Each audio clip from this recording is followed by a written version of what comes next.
ஓகேங்களா? Okay. Indian economy. எக்கானமினா என்னது? சரி, நான் சும்மா ஓவர்வியூ மட்டும் சொல்லிடுறேன். பயப்படாதீங்க ரொம்ப. எக்கனாமி தான் டிஎன்பிசியில் இப்ப இருக்கிறதுல ரொம்ப டஃப்பான சப்ஜெக்ட். கான்செப்ட் நிறைய இருக்கும். ஜிடிபினா என்ன, ஜிஎன்பினா என்ன, என்என்பினா என்ன, பர் கேபிட்டா இன்கம்னா என்ன, இன்ஃபிளேஷன்னா என்ன, மானிட்டரி பாலிசினா என்ன, பிஸ்கல் பாலிசினா என்ன, ஆர்பிஐனா என்ன, எதனால அவங்க ரெப்போ ரேட்டை குறைக்கிறாங்க, எதனால அது இது எல்லாமே கிராமர் மாதிரி ஒண்ணுக்கு ஒண்ணு நீண்ட தொடர்பு இருக்கும். சரிங்களா? சோ இந்த தொடர்பை நம்ம கான்செப்டா புரிஞ்சுக்கிட்டோம் அப்படின்னா ரொம்ப ஈஸி. படிக்கவே வேணாம், ஒரு டைம் கண்ணில் பார்த்துட்டு கூட போய் எழுதலாம். ஸோ அது மாதிரி ரொம்ப ஈஸியான ஒரு சப்ஜெக்டா இருக்கும் இது. இல்லைன்னா ரொம்ப டஃப்பா இருக்கும். ஓகே. ஸோ எக்கனாமியோடைய ஓவர்வியூ. ஸோ இந்தியா வந்து உலகத்துல எத்தனாவது பெரிய நாடு பொருளாதாரத்துல? மக்கள் தொகையில நம்ம இப்ப முதல் இடத்துல இருக்கிறோம் இல்லைங்களா? ஸோ மொத்தமா இருக்கக்கூடிய ஜிடிபி, அதாவது நம்ம கிராஸ் டொமஸ்டிக் ப்ராடக்ட், மொத்த உள்நாட்டு உற்பத்தியில நம்ம எத்தனாவது இடத்துல இருக்கோம்? எப்ப எத்தனாவது? 5th பிளேஸ்ல இருக்கும். ஓகே. நம்ம எப்படி ஜிடிபில எத்தனாவது இடத்துல இருக்கீங்க அப்படின்னு கேட்டா உடனே நம்ம என்ன சொல்லணும்? ஜிடிபியில எந்த ஜிடிபி அப்படின்னு கேட்கணும். நாமினல் ஜிடிபி அப்படின்னு ஒன்று இருக்கு, பர்ச்சேசிங் பவர் பேரிட்டி அப்படின்னு ஒன்று இருக்கு. சரிங்களா? இப்ப ஒண்ணும் இல்ல. இப்ப சென்னையில நீங்க இருக்கிறீங்க, அங்க 50,000 ரூபாய் சம்பாதிக்கிறீங்க. சரிங்களா? உங்களால பெருசா சேவ் பண்ண முடியல. அதே நீங்க இப்ப சேலத்துல இருக்கீங்க, இங்க ஒரு 30,000 ரூபாய் சம்பாதிக்கிறீங்க, இங்க உங்களால ஒரு 2,000 ரூபாய் சேவ் பண்ண முடியுது. யார் வந்து ஆக்சுவலா பணக்காரங்க? இங்க இருக்கிறவங்க. சோ இப்ப இதுதான் ஜிடிபி. சோ ஜிடிபி நாமினல் அப்படின்றது ஒன்லி அந்த அமௌண்ட்டை மட்டும் வச்சு பார்க்கும். 50,000 ரூபாய் சம்பாதிக்கிறியா, சோ நீ ரேங்க் அதிகமா இருக்கிற. ஆனா இந்த உள்ளூர்ல அந்த விலைவாசிக்கு என்னோட சம்பளத்துல என்னால 2,000 ரூபாய் சேமிக்க முடியுது இல்லைங்களா? அப்ப பர்ச்சேசிங் பவர்னா என்னால செலவு, நான் சம்பாதிக்கிற பணத்துல எவ்வளவு என்னால செலவழிக்க முடியுது, அதுல என்னால சேவ் பண்ண முடியுதா, அதன் அடிப்படையில வைக்கிறதா வந்து பர்ச்சேசிங் பவர். நம்மளுடைய நுகர் நான் எந்த இடத்துல இருக்கிறேன் அப்படின்னு சொல்றது. ஸோ இது ரொம்ப முக்கியமானது. ஸோ ஜிடிபின்னு கேட்டா நம்ம வந்து ஜிடிபி அப்படின்றது ஒரு வருஷத்துல ஒரு நிலப்பரப்புல, சரிங்களா, ஒரு டெரிட்டரியில ஒரு வருஷம், ஒரு ஏப்ரல் 1ல ஆரம்பிச்சு மார்ச் 31க்குள்ள எவ்வளவு பொருள் உற்பத்தி பண்ணிருக்கிறாங்க, எவ்வளவு கார் உற்பத்தி பண்ணிருக்காங்க, எவ்வளவு சர்வீசஸ் உற்பத்தி பண்ணிருக்காங்க, அந்த மொத்த அமௌண்ட் இருக்கு இல்லைங்களா, அதுதான் நம்ம ஜிடிபி அப்படின்னு சொல்லுவோம். ஸோ இப்ப நாமினல் அண்ட் பர்ச்சேசிங் பவர் அப்படின்னு வரப்ப, நாமினல் அப்படின்றது நம்ம முன்னாடியே சொன்ன மாதிரி ஒன்லி அமௌண்ட்டை மட்டும் வச்சு கால்குலேட் பண்றப்ப உலகத்துல இந்தியா 5வது இடத்துல இருக்கு. முதல் இடத்துல எந்த கண்ட்ரி இருக்குங்க? First place. உலகத்திலேயே பெரிய வல்லரசு எது? So America. அமெரிக்கா தான் ஃபர்ஸ்ட்ல இருக்கு. ரெண்டாவதா இருக்கிறது சைனா. ரெண்டாவதா சைனா இருக்கு. $25 ட்ரில்லியன் அமெரிக்காவோடது. இது $16 ட்ரில்லியன் சைனாவோடது. மூன்றாவது இடத்துல அதெல்லாம் தெரியாதுங்க சார் எனக்கு. ஜெர்மனி இல்ல, ஜப்பான் இருக்கு மூணாவதா. நாலாவதா ஜெர்மனி. அதுக்கப்புறம் 5வதா இந்தியா. நம்ம கிட்ட யூகே இருந்தது, நம்ம அவங்க பீட் பண்ணிட்டு நம்ம வந்துட்டோம். ஸோ சும்மா ஜென்ரலா நோட்ஸ் எல்லாம் தெரியலைங்க, கதை தான் சொல்றேன். நான் பொருளாதாரத்தை பத்திய ஒரு அறிமுகம் மட்டும்தான். ஓகே. ஸோ இப்ப நம்ம வந்து 5வது இடத்துல இருக்கோம். அதாவது மொத்தமா எவ்வளவு நீ உற்பத்தி பண்ற, நம்மளுடைய உற்பத்தி அப்படின்றது கிட்டத்தட்ட 3.6 ட்ரில்லியன். சரிங்களா? ஸோ நம்ம 35 லட்சம் கோடி அந்த அளவுக்கு நம்ம வந்து உற்பத்தி பண்றோம். அதுவே அமெரிக்கா வந்து நிறைய பண்றாங்க. அவங்க வந்து நம்மளை விட 7 மடங்கு அதிகம் உற்பத்தி பண்றாங்க. ஸோ உற்பத்தி பொருளின் அடிப்படையில மட்டும். இதே பர்ச்சேசிங் பவர் அப்படின்னு வரப்ப நம்ம வந்து எத்தனாவது இடத்துல இருக்கோம்? வாங்கும் பொருளின் அளவின் அடிப்படையில் நம்ம உள்நாட்டுல இருக்கக்கூடிய மணி சர்க்குலேஷன் அடிப்படையில நான் எவ்வளவு சம்பாதிக்கிறேன், என்னால அதுல எவ்வளவு செலவழிக்கிறேன், எவ்வளவு என்னால சேமிக்க முடியுது. ஒரு டிஷர்ட்டோட விலை இங்க வந்து 100 ரூபாய் இருக்கும். அதே டிஷர்ட்டோட விலை அமெரிக்கால 500 ரூபாய் இருக்கும். ஆனா அதே இதையும் நம்ம ஒண்ணு அப்படின்னு சொல்ல முடியாது. ஏன்னா பொருள் விலை மாறுது இல்லைங்களா? ஆனா ஆக்சுவலா ஒண்ணுதான். ஸோ பர்ச்சேசிங் பவர் அப்படின்றது அங்க 500 ரூபாய் நீங்க செலவு பண்ணாதான் அதை வாங்க முடியும். ஆனா இங்க 100 ரூபாய் செலவு பண்ணி வாங்கலாம். இதுவே அந்த டிஷர்ட்டோட விலை இங்க 99 ரூபா இருக்கு, அங்க வந்து ஒரு 500 ரூபாய் இருக்கு அப்படின்னா இங்கதான் பர்ச்சேசிங் பவர் அப்படின்றது நிறைய இருக்கு. இங்க ரொம்ப ஈஸியா என்னால வாங்க முடியுது. அப்ப கம்பேர் பண்றப்ப ஜிடிபியில நம்ம எடுத்து கம்பேர் பண்றப்போ ஒரு டிஷர்ட்டை என்னால ஈஸியா வாங்க முடியுது அப்படின்னு நான் தான் இங்க பணக்காரன். அங்க அவன் நிறைய சம்பாதிக்கணும் அதை வாங்குறதுக்கு. ஓகேங்களா? சோ பர்ச்சேசிங் பவர் பேரிட்டியின் அடிப்படையில இந்தியா 3வது இடத்துல இருக்கு. முதல் இடத்துல எந்த கண்ட்ரி இருக்கு? நம்ம ஃபர்ஸ்ட் என்ன பார்த்தோம், மொத்தமா டிஷர்ட் உற்பத்தியை மட்டும் வச்சு நம்ம பாக்குறப்ப அதனுடைய மதிப்பு 100 டிஷர்ட் உற்பத்தி பண்றாங்க, ஒரு டிஷர்ட்டோட மதிப்பு 500 ரூபாய் அப்படின்னா 5 லட்சம் ரூபாய்க்கு அவங்க உற்பத்தி பண்றாங்கன்னு வச்சுக்கோங்களேன். அதே நம்ம இங்க உற்பத்தி பண்றப்ப லட்ச ரூபாய் தான் இருக்கும், 5 லட்சம் இருக்காது, வெறும் 1 லட்ச ரூபாய் தான் நம்ம உற்பத்தி பண்ணுவோம். ஜிடிபி அப்படின்னு பாக்குறப்ப இவன் 5 லட்சம், இவன் 1 லட்சம், சோ 5 லட்சம் மேல போயிடும். அவன் உயரத்துல இருப்பான். ஆனா நமக்கு பர்ச்சேசிங் பவர் அப்படின்னு நம்ம பாக்குறப்ப, நான் வாங்கக்கூடிய தன்மை அப்படின்னு இருக்கு. நான் இங்க எவ்வளவு சம்பாதிக்கிறேன், அதுல நான் எவ்வளவு மிச்சம் படுத்துறேன் அப்படின்னு இருக்கு இல்லைங்களா? இந்த 1 லட்ச ரூபாயை என்னால ரொம்ப ஈஸியா வாங்க முடியும் அப்படின்னு இருக்கப்ப, இதுதான் வந்து பர்ச்சேசிங் பவர்ல அதிகமா இருக்கு. இந்த 1 லட்ச ரூபாய் தான் அதிகமா இருக்கு. 500 ரூபாய் 500 ரூபாய் அங்க விக்குது, அதுக்கு அதிகமா உழைக்கணும், அதிகமா செலவு பண்ணணும். ஆனா இங்க விலை கம்மியா இருக்கு, என்னால ஈஸியா வாங்க முடியுது. பொருள் ஒண்ணுதான், என்னால ஈஸியா வாங்க முடியுதா இல்லையா, என்னால அதை நுகர முடியுதா இல்லையா, பர்ச்சேஸ் பண்ண முடியுதா இல்லையா, அதுதான் ரொம்ப முக்கியமானது. அதுல நம்ம தேர்ட் பிளேஸ்ல இருக்கோம். உலகத்துல ஃபர்ஸ்ட் பர்ச்சேசிங் பவர் பேரிட்டியில எந்த கண்ட்ரி இருக்கு? நுகர்வின் அடிப்படையில ஜிடிபி கால்குலேட் பண்றப்ப எந்த கண்ட்ரி முதல்ல இருக்கு? ஸோ நம்மளுடைய ₹1 அதாவது $1 மதிப்பு இங்க 83 ரூபாய் 84 ரூபாய் இருக்கு இல்லைங்களா? ஸோ ஜிடிபியா பாக்குறப்ப 83 அப்படின்னு நம்ம எடுத்துப்போம். இங்க நம்ம ₹1 அப்படின்னு எடுத்துப்போம். ஆனா அந்த $83 கொடுத்து அவனால ஒரு டிஷர்ட் வாங்க முடியாது இல்லைங்களா? அதுவே நான் வந்து ஒரு ₹50 என்னால வாங்க முடியும். அப்ப என்ன ஆயிடுது, அவனோட மணி மதிப்புல நம்ம பாதி கொடுத்தாவே நம்மளால வாங்க முடியுது. அப்ப டபுள் ஆயிடுது நம்மளோட ஜிடிபி அப்படின்றது. 3 ட்ரில்லியன் டாலர்ல இருந்து 7 ட்ரில்லியன் டாலரா மாறிடுது பர்ச்சேசிங் பவர் அப்படின்னு வரும்.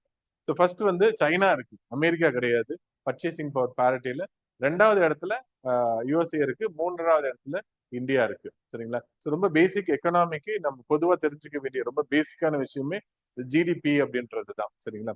ஓகே, இப்ப நம்ம ஜிடிபி போறதுக்கு முன்னாடி எக்கனாமினா என்னது, பொருளாதாரம் அப்படின்னா என்ன?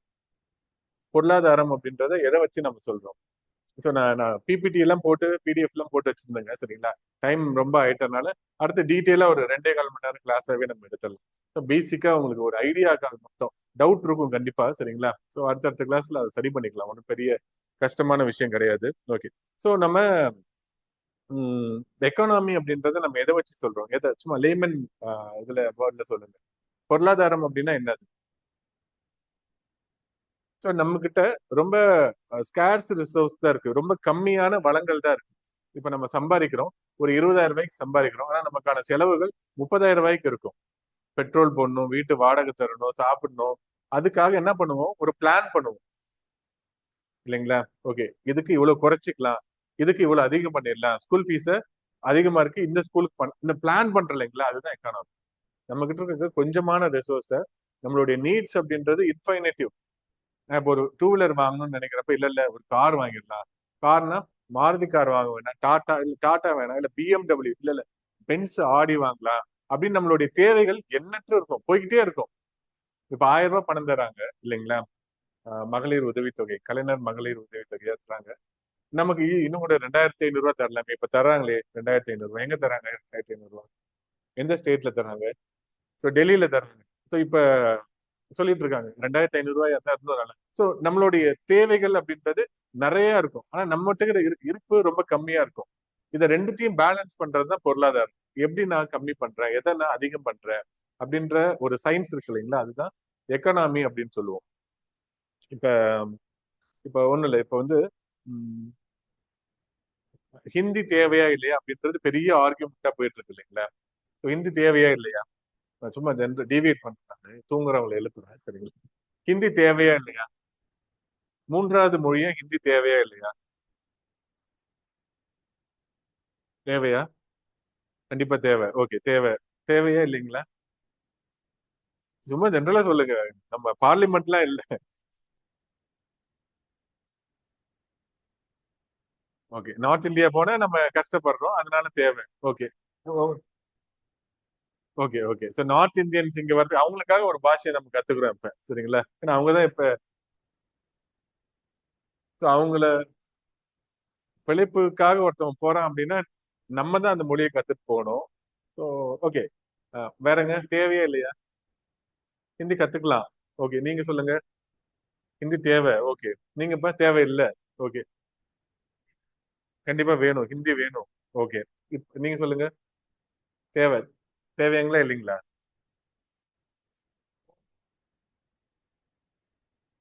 அவங்கதான் கத்துக்கணும். ஓகே, நீங்க சொல்லுங்க, தேவையா இல்லையா? So எல்லாருமே மெஜாரிட்டியா தேவை அப்படின்ற சொல்றீங்க. இது எதனால மெஜாரிட்டியா நம்ம தேவை அப்படின்னு சொல்றோம் அப்படின்னு, இப்ப இது ஒரு அரசியல் சார்ந்த விவாதமா நடந்துட்டு இருக்கு. யார் இதை பத்தி பேசுறாங்க? அரசியல்வாதி பேசுறாங்க. ஒருத்தர் ஹிந்தி தான் வேணும், ஹிந்தி தான் தேச பாஷா, ஹிந்தி தான் தேசிய மொழி அப்படின்றத சொன்னாரு. சரிங்களா? அதுக்காக ஹிந்தியை வந்து பிரபகண்டா பண்றாங்க. ஹிந்தி பிரச்சார சபா அது மாதிரி ஹிந்திய இந்தியா முழுசா எடுத்துட்டு போகணும் அப்படின்றதுக்காக ஹிந்தி தேவை அப்படின்றத ஒரு கட்சி சொல்றாங்க. இன்னொரு கட்சி வந்து இல்ல இல்ல ஹிந்தி தேவையில்லை, நான் இதுக்கு ஆரிய பாஷையை நான் எதுக்கு கத்துக்கணும், நான் திராவிடியன் மொழி படிச்சவங்க நாங்க, ரெண்டுத்துக்கும் ஸ்கிரிப்டே வேற, ரொம்ப கஷ்டமானது, அது எதுக்கு நான் படிக்கணும், அது இல்லாம ஆங்கிலம் இருக்கிறத வச்சுட்டே நான் உலகத்துக்கு போறேன், நான் எதுக்கு டெல்லிக்கு போறேன் அப்படின்றது இவங்களுடைய அரசியல் சார்ந்த விவாதம். அரசியலுக்காக இவங்க ரெண்டு பேர் பண்றாங்க. இவங்க குறிப்பா என்ன சொல்லுவாங்க, உங்க பிள்ளைங்க எல்லாம் எந்த ஸ்கூல்ல படிக்கிறாங்க, நீங்க எத்தனை ஸ்கூல் வந்து ஹிந்தி மீடியம் ஸ்கூல் வச்சிருக்கீங்க அப்படின்றத கேட்பாங்க. தனி நபர் தாக்குதல் இது. சரிங்களா? ஒரு அரசியல்வாதி பையன் அவன் வந்து ஹிந்தி மீடியத்துல படிச்சா அவன் நாளைக்கு அவன் எம்பி ஆகி அவங்க அப்பா வந்து அரசியல்வாதி ஆக்குவாரு. அதனால டெல்லிக்கு போவாங்க, டெல்லிக்கு போனா ஹிந்தி தெரிஞ்சிருக்கணும், அதுக்காக அவர் போடுவார். சரிங்களா? சோ நான் எதுக்கு ஹிந்தி படிக்கணும்? இது வந்து அரசியல் சார்ந்து தனிநபர் சார்ந்துதான் அவங்க கொஸ்டின் கேட்பாங்க. அவங்க எதுவுமே சொல்ல முடியாது. சோ எப்படி போய் சொல்லுவாங்க, கல்வி அமைச்சருடைய பையன் ஏன் வந்து பிரெஞ்சு படிக்கிறாரு, ஏன் தமிழ் படிக்கல அப்படின்ட்டு தான் டைரக்டா பர்சனலா அட்டாக் பண்ணும். அரசியல் அப்படிலாம் பண்ணக்கூடாது. சரிங்களா? பொதுவா ஒரு கொள்கை சார்ந்து பேசணும். ஓகே, இப்ப அரசியலுக்கு அப்பாற்பட்டு நம்ம ஹிந்திய பாக்குறப்ப கல்விக்காக ஹிந்தி தேவையா இல்லையா, ஒரு கல்வியாளரா நான் ஹிந்திய எடுத்துக்கணுமா வேண்டாமா அப்படின்றத நம்ம முதல்ல பார்க்கணும். எடுத்துக்கணுமா வேண்டாமா அப்படின்னா இப்ப இருக்கிற சூழ்நிலைக்கு கண்டிப்பா எடுத்துக்கவே கூடவே கூடாது. ஏன் எடுத்துக்க கூடாது? எடுத்துக்கூடாது நம்ம சொல்லிட்டு எதனால அப்படின்றதை நம்ம சொல்லணும். திருக்குறள் சொல்லிட்டு விளக்கம் சொல்ற மாதிரி எதனால எடுத்துக்கூடாது அப்படின்னா, இப்ப ஒரு 8வது படிக்கிற அரசு பள்ளிக்கூடத்துல இருக்க ஒரு பையனை கூப்பிட்டு ஒரு கணக்கு பண்ண சொன்னீங்கன்னா பண்ண தெரியாது. சயின்ஸ், சரிங்களா, நியூட்டன் 3ஆம் விதி என்ன அப்படின்னு கேட்டா மனப்பாடம் பண்ணி ஒப்பிப்பான். அதனுடைய அப்ளிகேஷன் என்ன, அந்த சயின்ஸை புரிஞ்சிருக்கிறானா அப்படின்னா கண்டிப்பா புரிஞ்சிருக்க மாட்டாங்க. பிழை இல்லாம எழுத தெரியாது. இப்ப இந்த நீட்டுக்காக ஒரு பொண்ணு இறந்துச்சு, அனிதா. அந்த பொண்ணு வந்து அந்த சூசைட் நோட்ல எழுதிருந்ததுல அவ்வளவு ஸ்பெல்லிங் மிஸ்டேக். அந்த பொண்ணு இறந்ததை விட அதை பார்த்த வாதியாருங்க, "டேய், இவ்வளவு தப்பா?" அந்த பொண்ணு டாப்பர், 1145 50 மார்க் எடுத்த பொண்ணுக்கு ஒரு எப்படி எழுதணும் அப்படின்றதே தெரியல. சோ நம்ம மிஸ் பண்ண இடங்கள் நிறைய இருக்கு. அறிவியலை நம்ம மனப்பாடம் பண்ணிட்டு தான் இருக்கு, இங்கிலீஷையும் நம்ம மனப்பாடம் பண்ணிட்டு தான் இருக்கு, தமிழும் ஒழுங்கா எழுத தெரியல அப்படின்ற ஒரு ஜென்ரேஷன் இருக்கப்ப 3வதா ஒரு மொழியை கொண்டு வந்து நான் எதுக்கு உள்ள சேர்க்கணும்? இதை ரெண்டுவே நம்ம பையன் வந்து கஷ்டப்பட்டு இருக்கான். ஏதோ 4-5% பேர் நல்லா படிக்கிறாங்க, அவங்க ஏதோ ஐஏஎஸ் ஆகி ஐபிஎஸ் ஆகி எம்பிபிஎஸ் ஆகி ஏதோ போகட்டும், அவங்களுடைய சாய்ஸ் ஹிந்தி எடுத்து படிக்கட்டும் படிக்காமையும் போகட்டும். ஏற்கனவே 2 மொழி வச்சு நான் கஷ்டப்படுறேன் அப்படின்னு இருக்கப்ப 3வதா ஒரு மொழியை கொண்டு வந்து ஏன் நான் புகுத்தணும்? அதையும் 6வது 7வது கொண்டு வந்து சேர்ப்பாங்க. அப்ப நம்ம நார்மலா நம்ம தட்டு தடுமாறிட்டு இருக்கப்ப 3வது ஒரு மொழி வரப்ப ஐயோ ஹிந்தி படிக்கணுமா அப்படின்ற கஷ்டத்திலேயே நிறைய பேர் வந்து உள்ள போக மாட்டாங்க. ஹிந்தி தெரிஞ்சிருந்தா நம்ம இந்தியா ஃபுல்லா எங்க வேணாலும் போகலாம். ஸோ நல்ல விஷயம் தான். இங்கிலீஷ் தெரிஞ்சிருந்தா அதுவும் ரொம்ப நல்ல விஷயம். இப்ப இருக்கக்கூடிய வேலை வாய்ப்புகள் 90% என்ன மொழியை பிரதானமா கொண்டு இருக்கு? இங்கிலீஷ் தான். ஸோ இங்கிலீஷை நம்ம ரொம்ப ஸ்ட்ரென்தன் பண்ணிட்டாவே போதும். நம்ம வந்து உலகத்துல எங்க வேணா போயிடலாம், டெல்லிக்கு போகலாம், எங்க வேணாலும் போயிடலாம். ஹிஸ்டரியை நம்ம எடுத்து பார்த்தாலும் நம்ம ஹிந்தி படிக்காதனால நம்மளுடைய இழப்புகள் அப்படின்னு ஒண்ணுமே கிடையாது. இன்ஃபேக்ட் அதிகமானதான் நல்லா இருக்கு. இப்ப மொழி போர் அப்படின்லாம் நமக்கு தெரியும் இல்லைங்களா? மொழி போராட்டம் அப்படின்றது நிறைய நடந்துட்டு இருக்குது. எப்ப ஃபர்ஸ்ட்ல இருந்து ஆரம்பிச்சது? 1937ல இருந்தே ஆரம்பிச்சது. இந்திய ராஜாஜி இன்ட்ரோடியூஸ் பண்ணதுல இருந்தே ஆரம்பிச்சது. நிறைய உச்சம் பெற்றுச்சு. 1950ஸ்ல நிறைய போராட்டங்கள். இப்ப இருக்கக்கூடிய ஆளுங்கட்சி மிக முக்கியமா மெயின் பிக்சர் வந்தது காரணமே இந்த மொழிப்போர் இயக்கங்கள் தான். ஸோ இந்த மொழிப்போர் இயக்கம் எதற்காக நடந்தது? கொஸ்டின் கேட்டிருந்தாங்க இல்லைங்களா? அதாவது தனித்தமிழ் இயக்கம் அப்படின்னு கேட்டிருந்தாங்க, மொழிப்போரும் கேட்பாங்க, கேட்டிருக்காங்க ஏற்கனவே. சோ எதுக்காக இந்த மொழிப்போர் இயக்கங்கள் அப்படின்றது வந்துச்சு? அது தமிழ்நாட்டுல மட்டும் நடந்துச்சா இல்ல ஆல் ஓவர் இந்தியாவில் நடந்துச்சா? ஹிந்தி எதிர்ப்பு அப்படின்றதுதான் அவங்களோட முதல். தமிழை கொண்டு வரணும் அப்படின்றதெல்லாம் கிடையாது. ஹிந்தி எதிர்ப்பு அப்படின்னா அது மறைமுகமா எதை சப்போர்ட் பண்ணுச்சு அப்படின்னா இங்கிலீஷை சப்போர்ட் பண்ணுச்சு. சோ இங்கிலீஷை நான் கொண்டு வரேன், இணைப்பு மொழியா நான் கொண்டு வரேன், எனக்கு வந்து ஹிந்தி தேவையில்லை அப்படின்றதான் சொல்லுச்சு. அது தமிழ்நாட்டுல நடந்த ஒரு இந்திய அளவிலான ஒரு போராட்டம். எல்லா இடத்துலயும் ஹிந்தி தான் செகண்டா இருக்கணும், அபிஷியல் லாங்குவேஜா ஹிந்தி தான் இருக்கணும், கான்ஸ்டிடியூஷனல் லாங்குவேஜா ஹிந்தி தான் இருக்கணும் அப்படின்றத சொன்னாங்க. நிறைய 1957ல ஆக்ட் எல்லாம் போட்டிருந்தாங்க இல்லைங்களா, 63ல அபிஷியல் லாங்குவேஜ் ஆக்ட், 67ல அமெண்ட்மெண்ட், இதெல்லாமே பண்ணிட்டு இருந்தாங்க. இதுக்கு எல்லாத்துக்கும் மிக முக்கியமா இவங்க பயங்கரமா எதிர்ப்பு தெரிவிச்சுட்டு இருந்தாங்க. இந்த மே ஷெல் அப்படின்றதுதான் வந்து ரொம்ப அண்ணாதுரை வந்து மிகப்பெரிய போராட்டம் எல்லாம் பண்ணி கொண்டு வந்தாங்க. எதுக்காகனா தமிழை முன்னிலைப்படுத்தணும் அப்படின்றது கிடையாது. மொழி போராட்டமே இங்கிலீஷ கொண்டு வரணும் அப்படின்றதுக்காக தான் மொழி போராட்டமே நடந்துச்சு. இதெல்லாம் வந்து அண்ணாதுரை எழுதுறதுங்க, சரிங்களா? நான் படிச்சேன் அதை. சோ அதை வச்சு நான் சொல்றேன் நான். சோ ஆங்கிலம் பிரதானமா இருக்கணும், அதுக்காக தான் இந்த மொழி போராட்டம் அப்படின்றதே வந்துச்சு. சோ வந்ததுனால நமக்கு பெரிய இழப்புகள் அப்படின்றது ஒண்ணுமே கிடையாது இது வரைக்குமே. என்ன, இங்க இருந்து ஏதாவது நீங்க வேலை வாய்ப்புக்காக நார்த் இந்தியா போறீங்க அப்படின்னா கொஞ்சம் இழப்புகள் இருக்கும். ஒரு வருஷம் 2 வருஷத்துலயே கத்துக்கலாங்க. அது ஒண்ணும் பெரிய சிரமமான விஷயம் கிடையாது. அது தேவை இருக்கிறவங்க கத்துக்கலாம். தேவையில்லாம நான் எதுக்கு படிக்கணும், ஏற்கனவே நம்ம கஷ்டப்பட்டுட்டு இருக்கிறோம் இங்க. அதான் நம்ம பொதுவா சொல்லுவோம், தமிழ்நாடு ரொம்ப வேகமா வளர்ந்துட்டு இருக்குது. ஆனா நமக்கு குவாலிட்டி தான் ரொம்ப முக்கியம். குவான்டிட்டி அப்படின்றதெல்லாம் முக்கியமே கிடையாது. 80% கல்வி அறிவு இருக்கு, ஆனா படிச்சவங்க கரெக்டா இருக்கிறாங்களா அப்படிலாம் கிடையவே கிடையாது. ரொம்ப ரொம்ப ரொம்ப கம்மியா தான் இருக்கிறாங்க. இன்னும் கூட ரொம்ப கம்மியா தான் இருக்கிறாங்க. அப்படின்னு இருக்கப்ப மூணாவதா ஒரு மொழியை நான் எதுக்கு சேர்த்துக்கணும் அப்படின்றது. சரி, இந்த ஆர்குமெண்ட் ஆரம்பிச்சு முடியிற இடம் எல்லாமே பாத்தீங்க அப்படின்னா அரசியல்வாதி ஆரம்பிச்சு அரசியல்வாதியாலே முடியுது. கல்வியாளர்கள் இத சொல்லுவாங்க, அது காது கொடுத்து யாருமே கேட்க மாட்டாங்க. அது மொக்க அப்படின்னு போயிடுவாங்க. சோ நம்ம நம்ம இந்த எக்ஸாம் படிக்கிறோம் அப்படின்னா நம்ம இதெல்லாம் பார்க்கணும். ஓகேங்களா? ஒரு விஷயத்த இப்ப இன்னைக்கு நடந்த மெயின்ஸ் எக்ஸாம்ல கொஸ்டின் அனாலிட்டிக்கலா இது மாதிரி தான் கேட்டிருக்காங்க. ஸோ இதைதான் நம்ம தெரிஞ்சுக்கணும். ஓகேங்களா? ஓகே. ஸோ யாராவது இனிமேல் ஹிந்தி தேவையா இல்லையா அப்படின்னு கேட்டா இதெல்லாம் நீங்க யோசிங்க. ஓகே, இதெல்லாம் இருக்கு, இந்த ஃபேக்டர் எல்லாம் இருக்கு, இதெல்லாம் கன்சிடர் பண்ணி ஓகே தேவை தேவையில்லை அப்படின்றத நம்ம சொல்லணும். ஓகே. ஸோ இப்ப இந்தியாவுடைய எக்கனாமி அப்படின்றது உலக அளவுல நம்ம 3வது இடம் 5வது இடம் அப்படிலாம் சொல்லிட்டு இருந்தோம். நம்மளுடைய பொருளாதாரம் சுதந்திரத்துக்கு முன்னாடி எப்படி இருந்தது, அதுக்கப்புறம் எப்படி இருந்தது? பிரிட்டிஷ் இருந்தப்ப நம்மளுடைய எக்கனாமி வேகமா வளர்ந்து இருந்துச்சா இல்லைங்க? இந்தியன் எக்கானமி வேகமா வளர்ந்துருந்துச்சு,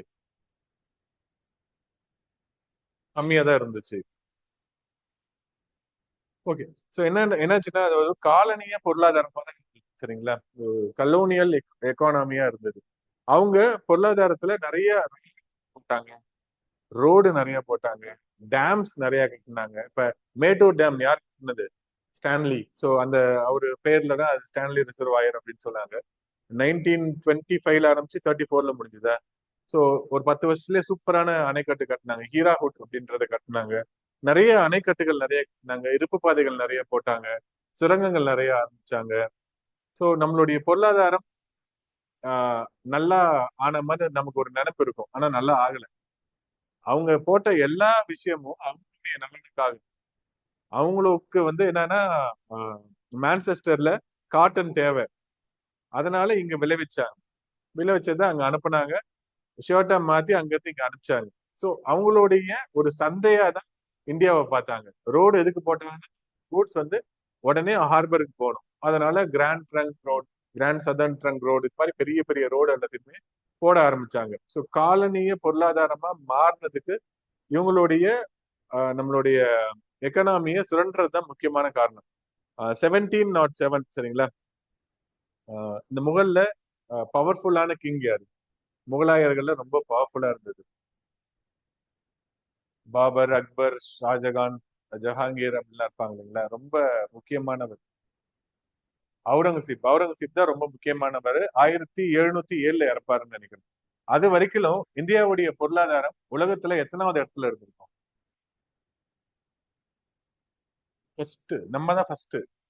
ரொம்ப கம்மியான நாள் நேரத்துல இந்த சைனா, இந்தியா அப்படின்னு மாறி மாறி இருக்கும். ஐரோப்பியர்கள் எதை தேடி இங்க வந்தாங்க? இந்தியாவை தேடி தான் வந்தாங்க. அமெரிக்கா வெஸ்புகி இந்தியாவை தேடி தான் வந்தாரு. அமெரிக்கால போய் வாஸ்கோடகாமா அமெரிக்கால போய் இறங்கினாங்க இல்லைங்களா? எல்லாரும் ட்ரேட் ரூட் கண்டுபிடிச்சாங்க இந்தியாவுக்கு. இந்தியாவுக்கு போனா நிறைய அங்க ஸ்பைசஸ் இருக்கு, நிறைய காட்டன் இருக்கு, நிறைய நிறைய வந்து மயில் நிறைய இருக்கு.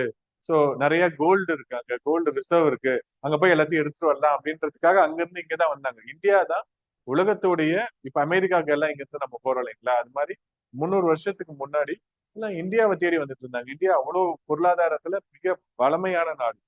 அதை அப்படியே மாத்துனது poverty and and British rule of India அப்படின்ட்டு யார் எதிர்ப்பா? தாதாபாய் நவரோஜி ஒரு புக்கை எதிர்ப்பாரு. அதுல அவர் சொல்லியிருப்பாரு, நம்மளுடைய வளங்கள் எல்லாத்தையுமே அவங்க சுரண்டி எடுத்துட்டு போயிட்டாங்க. சோ காந்தி கூட சொல்லுவாரு, இந்த மலை மேகம் இந்தியா மேல உருவாகும், இந்தியாவில இருக்கக்கூடிய எல்லா ஈரப்பதத்தையும் உறிஞ்சி எடுத்துட்டு போய் இங்கிலாந்துல மழையா பெய்யும் அப்படின்னு சொல்லுவாரு. அதுதான் பண்ணிட்டு இருந்தாங்க அவங்க. சோ அப்ப என்ன ஆயிடுச்சு, நம்மளுடைய பொருளாதாரம் ரொம்ப மோசமான நிலைமைக்கு ஆளாச்சு. அப்படி ஆளானதுக்கு அப்புறம் 1947ல சுதந்திரம் வாங்கினதுக்கு அப்புறம் இப்ப இருக்கக்கூடிய நிலைமைக்கு ரொம்ப முக்கியமா நிறைய மாற்றங்கள் பண்ணாங்க. பொருளாதாரத்துல மிக்ஸ்டு எக்கானமி அப்படின்றத கொண்டு வந்தாங்க, பிளான்டு எக்கானமி அப்படின்றத கொண்டு வந்தாங்க. ரெண்டும் ரொம்ப ரொம்ப முக்கியமான வார்த்தைகள். பிளான்டு எக்கானமி, மிக்ஸ்டு எக்கானமி அப்படின்னா என்னதுங்க? ஸோ நம்மளுடைய பொருளாதாரம் ரொம்ப மோசமான நிலைமையில இருந்துச்சு. அவுரங்கசீப் பீரியட் வரைக்கும் ரொம்ப நல்லா இருந்தது. அதுக்கப்புறம் பாதிக்கப்பட்டுச்சு. பாதிக்கப்பட்டதற்கு பின்பு சுதந்திரம் கொடுத்தாங்க. சுதந்திரத்துக்கு பின்பு ஜவஹர்லால் நேரு வந்து பெரிய மாற்றத்தை பண்ணார். பொருளாதாரத்துல மிக முக்கியமான மாற்றங்கள் எல்லாமே அவர் பண்ணதுதான். நம்மளுடைய இன்றைய பொருளாதாரத்துடைய அடித்தளமே அவர் அப்ப கொண்டு வந்ததுதான். ஓகே, மிக்ஸ்டு எக்கானமின்னு என்னது? கலப்பு பொருளாதாரம்னா என்ன? பிரைவேட்டும் இருக்கணும், பப்ளிக்கும் இருக்கணும். அதுதான் நம்ம வந்து மிக்ஸ்டு எக்கானமி அப்படின்னு நம்ம சொல்லுவோம். ஓகேங்களா? இப்ப பிரைவேட் அதிகமா இருக்கா, கவர்மெண்ட் அதிகமா இருக்கா? பிரைவேட். இனிஷியலா பாத்தீங்க அப்படின்னா நம்ம இந்தியாவுல எல்லா துறையும் கேபிட்டலிஸ்டிக் எக்கானமியா இருக்கும். சரிங்களா?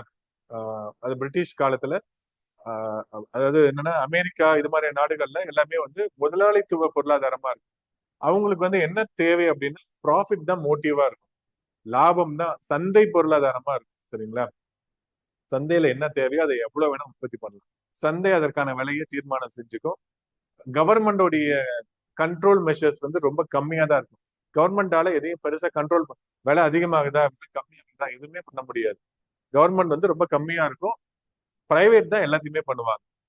நம்மளுடைய எக்கனாமி அப்படின்றது ஜவஹர்லால் நேரு என்ன சொன்னார் அப்படின்னா சோசியலிஸ்டிக் பேட்டர்ன்ல இருக்கணும், சோசியலிச பொருளாதாரமா நம்மளுக்கு இருக்கணும். அன்டு த லாஸ்ட், கீழே இருக்கிற கடையனுக்கு கடை தேற்றம் அப்படின்னு சொல்லுவாரு. ரஸ்கின் சொன்னது காந்தி அடிக்கடி கோட் பண்ணிட்டே இருப்பாரு. எல்லாருக்கும் எல்லாமும் கிடைக்கணும் அப்படின்றதுதான் நம்மளுடைய ஆரம்பட்ட பொருளாதாரம். அப்ப என்ன பண்ணாங்க, பிரைவேட் கையில விட்டோம் அப்படின்னா நம்ம எல்லாத்தையும் அவன் லாபமா பார்ப்பான், நம்மள சுரண்ட ஆரம்பிச்சிருவான். அதனால கவர்மெண்ட் வந்து கண்ட்ரோல் பண்ணும் நிறைய.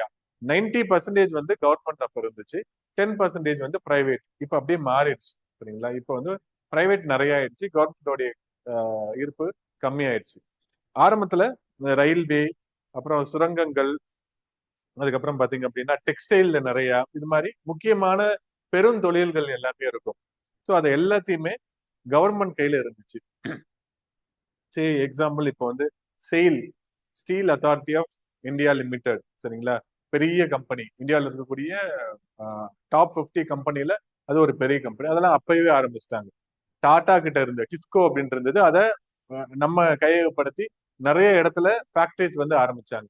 அது இல்லாம டாட்டாவோடதும் நிறைய இருக்கு. ஸோ பிரைவேட்டும் இருக்கிறாங்க, டிஸ்கோவும் இருக்கு, அதே மாதிரி செயிலும் இருக்கு. ரெண்டுமே சேர்ந்து தான் ஆரம்பத்துல ஆரம்பிச்சாங்க. ஆனா பிரைவேட் ரொம்ப கம்மியா தான் இருந்தாங்க, கவர்மெண்ட் தான் நிறைய இருந்தது. ஸோ மிக்ஸ்டா ரெண்டு பேரும் சேர்ந்த மாதிரியான ஒரு பொருளாதாரமா இருந்துச்சு. இண்டஸ்ட்ரீஸை வந்து ஃபுல்லா கவர்மெண்ட் வந்து கண்ட்ரோல் பண்ணிட்டு இருந்தது.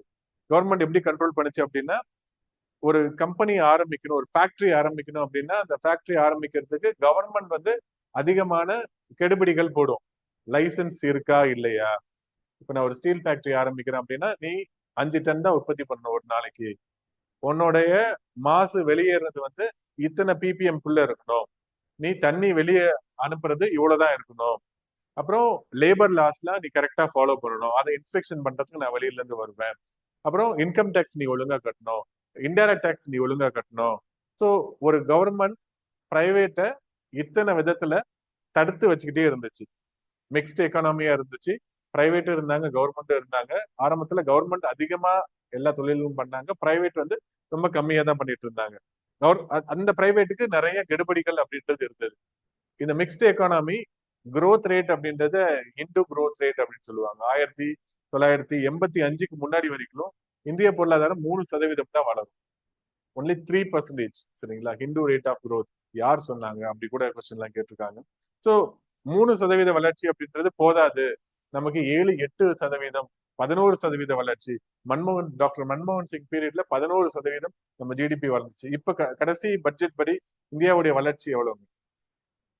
இந்தியாவுடைய வளர்ச்சி இப்ப 2025-26ல எவ்வளவு? ஸோ 7% நம்மளுடைய ஜிடிபி வளருது அப்படின்னு சொல்லியிருக்கிறாங்க. சரிங்களா? ஓகே. ஸோ இந்த வளர்ச்சி போதாது அப்படின்றதுனால 1991ல நமக்கு வந்து என்ன பண்ணாங்க? Globalisation, privatisation and liberalisation. தனியார் மயம், தாராள மயம், தனியார், டாலர், உலக மயம், இந்த 3த்தையும் கொண்டு வந்தாங்க. தாராள மயம் அப்படின்னா லைசன்சிங் ராஜ் எல்லாம் கிடையாது. மேலு நீங்க எவ்வளவு வேணாலும் உற்பத்தி பண்ணலாம். முன்னாடிலாம் டெலிபோனை நீங்க புக் பண்ணி ஒரு 2 வருஷம் கழிச்சு தான் உங்க வீட்டுக்கு டெலிபோன் வரும்.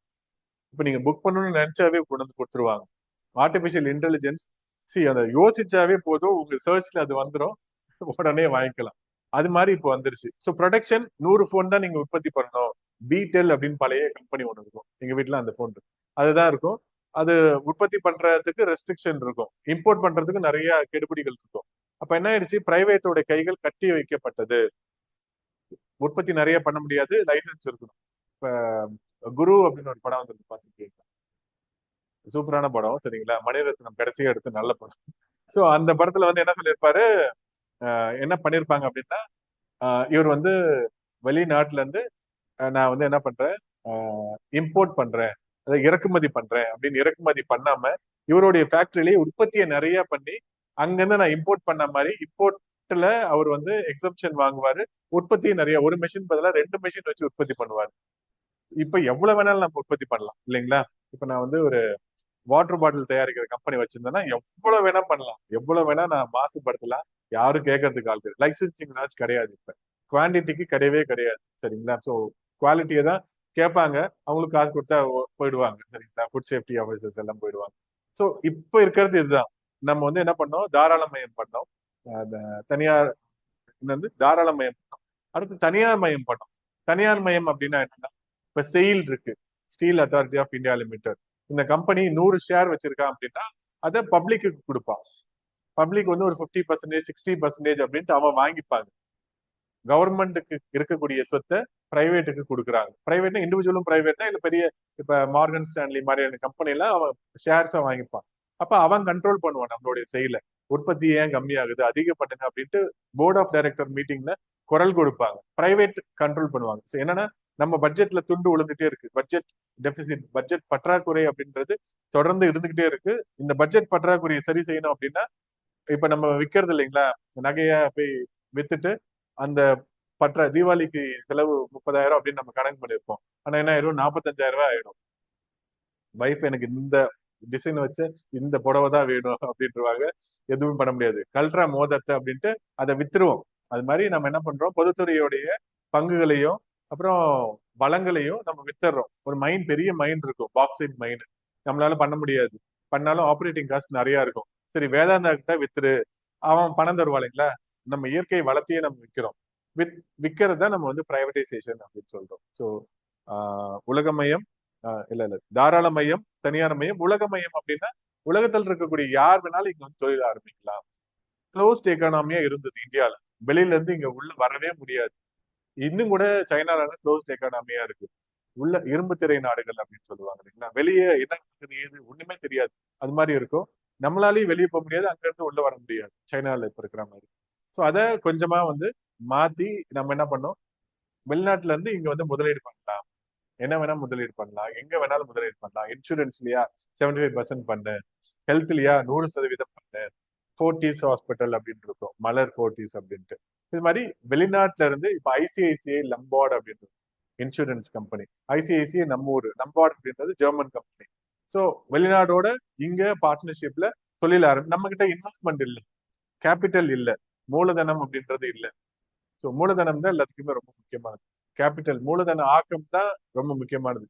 ஸோ அந்த கேபிட்டல் இல்லாதனால அந்த கேபிட்டல் நம்ம என்ன பண்றோம்? ஊருக்குள்ள இருக்கிற பெரிய மனுஷர்கிட்ட கேட்டு பார்க்கறோம், அவங்ககிட்ட இல்லாதப்ப வெளிநாட்டுல இருந்து வாங்கிக்கிறோம். இப்போ பைஜூஸ் அப்படின்ட்டு ஒரு ஆன்லைன் கோச்சிங் கிளாஸ், அவங்க கிட்ட காசு இல்லை அப்படின்ட்டு ஃபாரின்ல இருந்து நிறைய வாங்கினாரு. சரிங்களா? பயங்கரமா growth இருக்குன்னு நிறைய வாங்கிட்டாரு. என்ன ஆயிடுச்சு அப்படின்னா, அவருக்கு எக்ஸ்பெக்ட் பண்ண அளவுக்கு growth இல்லை. கோவிட் முடிஞ்ச உடனே எல்லாரும் வீட்டுல இருந்து கிளாஸ்க்கு வர ஆரம்பிச்சிட்டாங்க. விர்ச்சுவல் கிளாஸ் வேண்டாம், நான் நேரடியா அட்டன் பண்ணிக்கிறேன். அவருக்கு நேரடியா ஆரம்பிக்கணும் அப்படின்னா ஊர்ல எல்லா இடத்துலயும் ஒரு கிளாஸ் ரூம் பிடிக்கணும், வாத்தியார் பிடிக்கணும், அந்தந்த ஊருக்கு தகுந்த. ஆனா ஆன்லைன்ல இருந்தா யாரு வேணாலும் எங்க இருந்து வேணாலும் எத்தனை 1000 பேருக்கு வேணாலும் கிளாஸ் எடுத்துக்கலாம் இல்லைங்களா? அதனால தலைவர் மாட்டிக்கிட்டாரு. ரவீந்திரன் ரொம்ப முக்கியமானவர். சரிங்களா? ஐபிஎல்லுக்கு எல்லாம் வந்து முன்னாடி வந்து இது ஸ்பான்சர் பண்ணிட்டு இருந்தாங்க. ஐ திங்க் 9 பில்லியன் டாலர் கம்பெனில இருந்து இப்ப 1 பில்லியனுக்கு கம்மியான டாலர் கம்பெனியா மாறிடுச்சு. பயங்கர பெரிய என்னன்னா உலகத்துல இடத்துல வந்து உதவி பண்றாங்க. அந்த உதவி 2 விதத்துல பண்றாங்க. Foreign direct investment, foreign institutional investment, 2 விதத்துல பண்ணலாம். ஃபாரின் டைரக்ட் இன்வெஸ்ட்மெண்ட் என்ன வித்தியாசம் ரெண்டுத்துக்கும்? அந்நிய நேரடி முதலீடு, அந்நிய நிறுவன முதலீடு. இப்ப பெப்சி இருக்கு. பெப்சியோடைய கம்பெனி இப்ப செங்கல்பட்டு பக்கத்துல ஒரு கம்பெனி இருக்கும். சரிங்களா? சோ அந்த நேரடியாக வந்து இங்க ஃபேக்டரி ஆரம்பிச்சிருக்கு. Foreign direct investment, foreign institutional investment அப்படின்னா இப்ப இந்துஸ்தான் பெட்ரோலியம் அவனுடைய கம்பெனியோட ஷேரை வெளிநாட்டுல இருக்கக்கூடிய கம்பெனி இங்க வந்து வாங்கிக்கிறாங்க. இப்ப ரிலையன்ஸ் இருக்கு, ரிலையன்ஸ் கூட சொல்லக்கூடாது, ஹெச்டிஎஃப்சி இருக்கு. ஹெச்டிஎஃப்சி தான் இந்தியாவில இருக்கக்கூடிய வங்கிகள்ல மிகப்பெரிய மூலதனம் இருக்கக்கூடிய வங்கி. மார்க்கெட் கேபிட்டல் கெயின்ல அதுதான் பெரிய பெரிய நிறுவனம். இந்தியாவிலேயே பெரிய நிறுவனம் அப்படின்னு பாத்தீங்கன்னா ஃபர்ஸ்ட் வந்து ரிலையன்ஸ் இருக்கும், ரெண்டாவது ஹெச்டிஎஃப்சி வந்துடும். ரெண்டாவது ஹெச்டிஎஃப்சி இல்ல டிசிஎஸ், மூணாவது ஹெச்டிஎஃப்சி வந்துடும். சரிங்களா? அதுதான் இந்தியாவில் இருக்கக்கூடிய பெரிய நிறுவனம். இந்த ஹெச்டிஎஃப்சில 75% பங்குகள் யார் வச்சிருக்காங்க அப்படின்னா ஃபாரின் இன்வெஸ்டர்ஸ் தான் வச்சிருக்காங்க. 25% தான் இங்க இருக்கிறவங்க வச்சிருக்காங்க. அந்த வங்கி அவங்களுடைய அந்த ப்ரமோட்டருடைய ஷேர்ஸ் ரொம்ப கம்மி தான். 75% வெளிநாட்டுல இருக்கக்கூடிய பங்கு முதலீட்டாளர்கள் தான் இங்க இருக்கிறாங்க. அப்ப முதலீடு அங்கிருந்து சந்தையில இருக்கு, டைரக்டா இல்ல. டைரக்டானா இங்கே ஃபேக்டரி ஆரம்பிக்கிறது. இந்த நிறுவனத்தோடைய மதிப்புல பாதி முக்காவாசி அப்படின்றத வெளிநாட்டுக்காரன் வச்சு இருக்கிறான். ஸோ இதுதான் வந்து foreign institutional investment, foreign direct investment. இது ரெண்டும் வர்றதுனால எல்பிஜில இந்தியா வேகமா வளர்ந்துச்சு. 1991 அப்புறம் மிக வேகமான வளர்ச்சி. டில் 2008 வரைக்கும் வேகமா இருந்துச்சு. இந்த 8 to 10 வந்து ஒரு பெரிய லீமன் பிரதர்ஸ் வந்து ஒரு கொலாப்ஸ் ஆனாங்க. 1929-30ல உலக பெருமந்தம் அப்படின்னு சொல்லுவாங்க. அதுக்கப்புறம் ஒரு பெரிய மந்தம் வந்துச்சு. இந்த சப்ரைம் லோன், நம்மளுடைய ஹவுசிங் லோன்ல ஒரு பெரிய பபுள் வெடிச்சது. அதனால பெரிய தடுமாற்றம் இருந்து அதுக்கப்புறமும் இந்தியா நல்லா தான் வளர்ந்துட்டு இருந்துச்சு. கோவிட்னால கொஞ்சம் ஒரு தடுப்பு அப்படின்றது இப்போ போட்டிருக்காங்க. சரிங்களா? ஓகே. ஸோ இந்த எக்கனாமி பிளான்டு எக்கானமி, இப்போ நம்ம சொன்னது எல்லாமே பார்த்தீங்கன்னா mixed economy, private and government அப்படின்னு சொன்னது. இது வந்து பிளான்டு எக்கானமியா வடிவமைச்சார் யாருன்னா இதுவும் நேரு தான் வடிவமைச்சார். பிளான்டு எக்கானமினா என்ன? நான் சும்மா மேலோட்டமா கான்செப்ட் மட்டும் சொல்றாங்க. நான் பிளான்டு எக்கானமினா பிளான் பண்ணி நம்ம பண்ணணும். சரிங்களா? ஃபேமிலி பிளானிங் பண்றோம் இல்லைங்களா? ஐயோ நம்மளால 3 குழந்தைகள் ஆகாது, 2 குழந்தையோட பிளான் பண்ணி அதுதான். ஓகே, நமக்கு இந்த செக்டாருக்கு இந்த அளவுக்கு ஃபண்ட் ஒதுக்கு போதும், அதுக்கு மேல வேண்டாம். இந்த செக்டாரா இது இந்த இந்த வருஷம் வேணாம், அடுத்த வருஷம் பாத்துக்கலாம். பட்ஜெட் போடுறோம் இல்லைங்களா? அதுவே ஒரு பிளானிங் தான். என்ன பண்ணிட்டு இருந்தாங்க இனிஷியல் பீரியட்ல 5 இயர் பிளான் அப்படின்னு போட்டு டிஎன்பிசில எப்ப பார்த்தாலும் கேட்டே இருப்பான். ஹாரா டோமர் மாடல் எந்த 5 இயர் பிளான் வருது, 6th 5 இயர் பிளானுக்கு யார் வந்து வடிவமைச்சாங்க, தாரோடைய மாடல் அப்படின்னு நம்ம எதை சொல்லுவோம் நம்ம. அதுக்கப்புறம் வந்து பாத்தீங்கன்னா 3வது 5 இயர் பிளான யார் வடிவமைச்சாங்க, குரோத் ரேட் வந்து என்ன இருக்கு, இது நம்ம ஸ்கூல் புக்லயே இருக்கு, 11th புக்ல இருக்குன்னு நினைக்கிறேன் எக்கனாமில. ரொம்ப சூப்பரா அதுல இருந்து டைரக்டான கொஸ்டின் கேட்பாங்க. ஸோ நம்மளுடைய வளத்தை நான் எப்படி பிளான் பண்றேன்.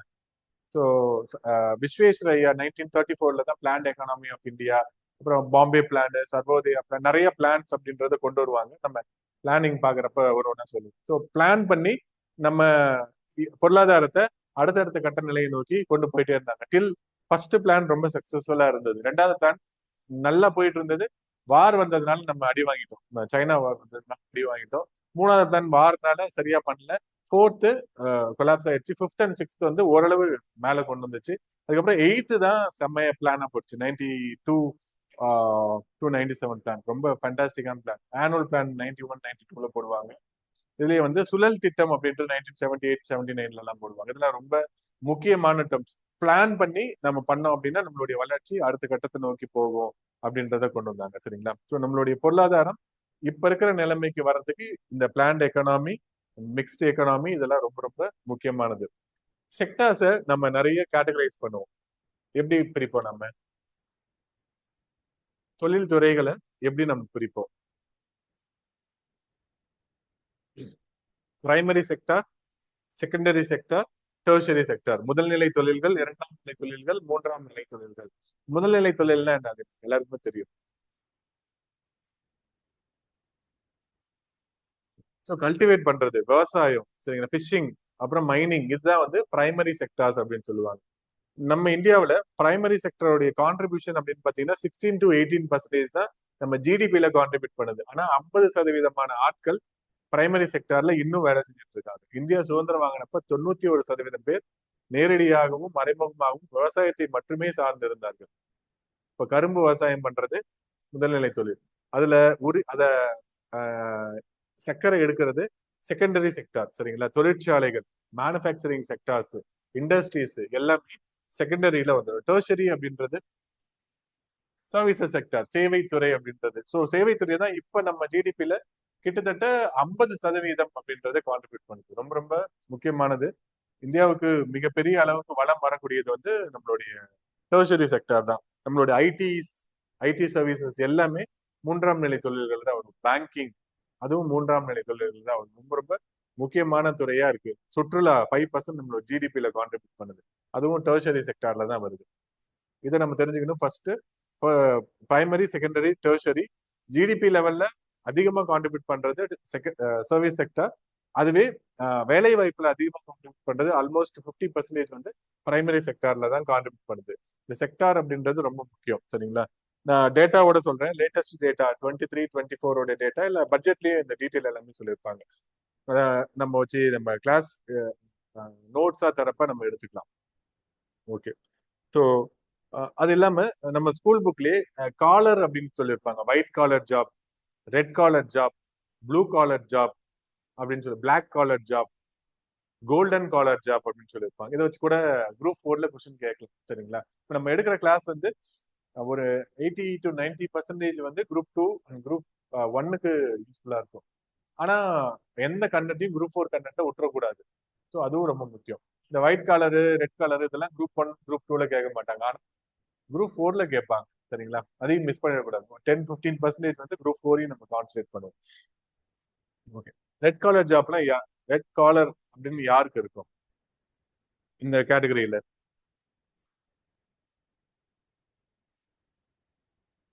சிவப்பு சட்டை.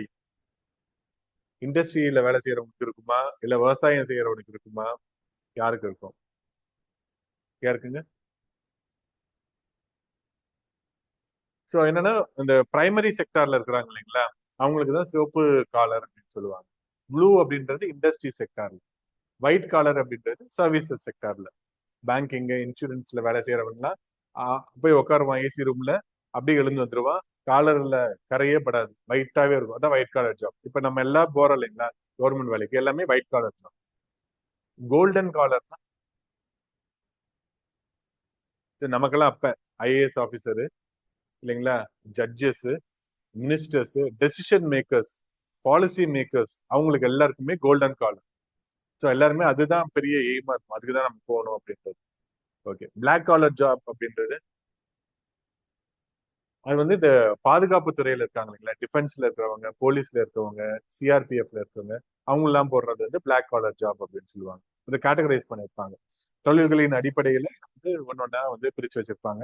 ஸோ இதெல்லாம் கூட முக்கியம். குரூப் 4 லெவல்ல கொஸ்டின் வந்து கேட்கலாங்க. சரிங்களா? ஓகே.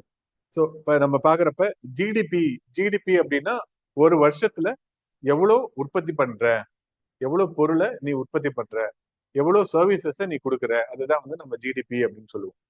இப்ப இன்னைக்கு இந்த கிளாஸ் ரூம்ல என்ன பண்ணிருக்கோம் அப்படின்னா, நான் இப்ப உங்களுக்கு சொல்லி தந்திருக்கிறேன். ஸோ அதனால ஒரு மதிப்பு இருந்திருக்கு. அது வந்து சேவை. சரிங்களா? நான் ஒரு நோட்டு தரேன், அதை நீங்க வாங்கிருக்கீங்க. அது வந்து பண்டம். பண்டம் மற்றும் பணிகள் இது எல்லாமே சேர்த்து இன்னைக்கு எவ்வளவு ரூபாய் இருக்கு, அதுதான் நம்ம வந்து இன்னைக்கோடது.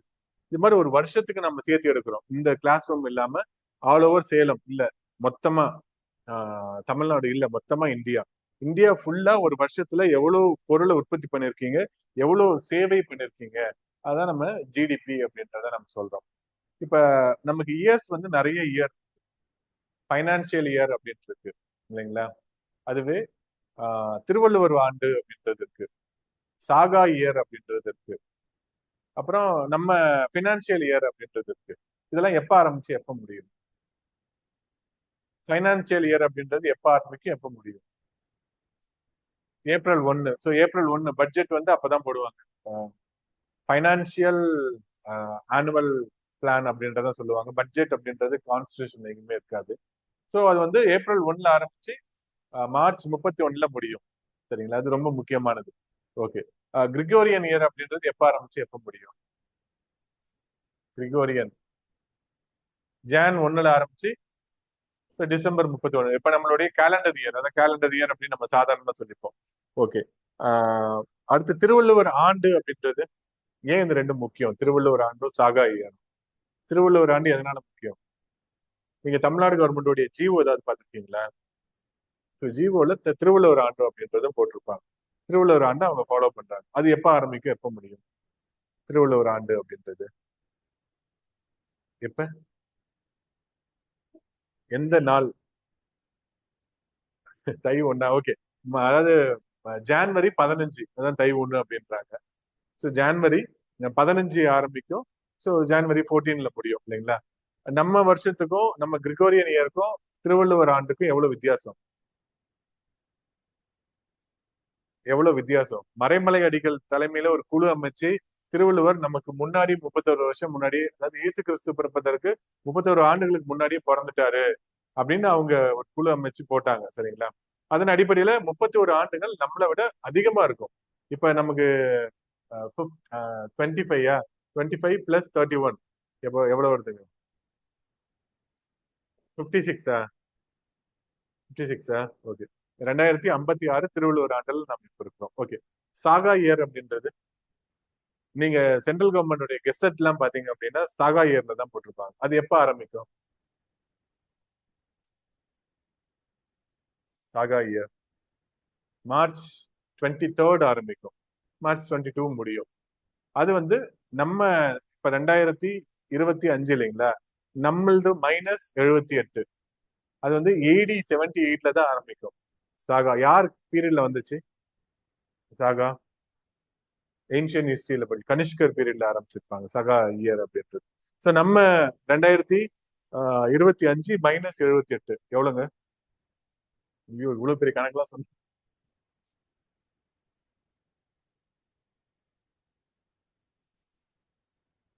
1950.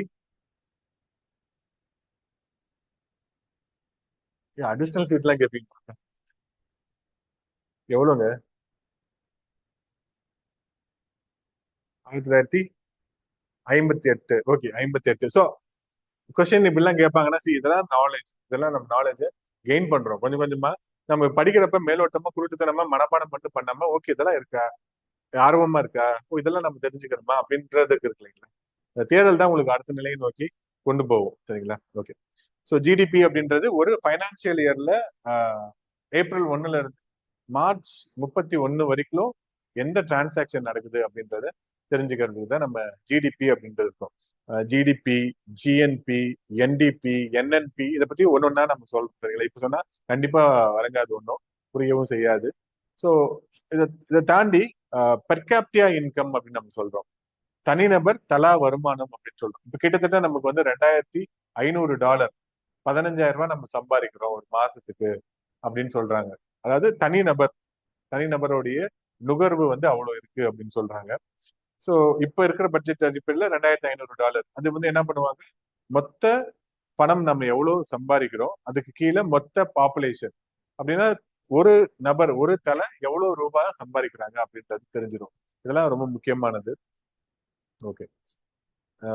ஜிடிபி கான்செப்ட்ல நம்ம பின்னாடி வரலாம். சரிங்களா? ஸோ இந்தியன் எக்கானமியோடைய தன்மைகள் எப்படி இருக்கு?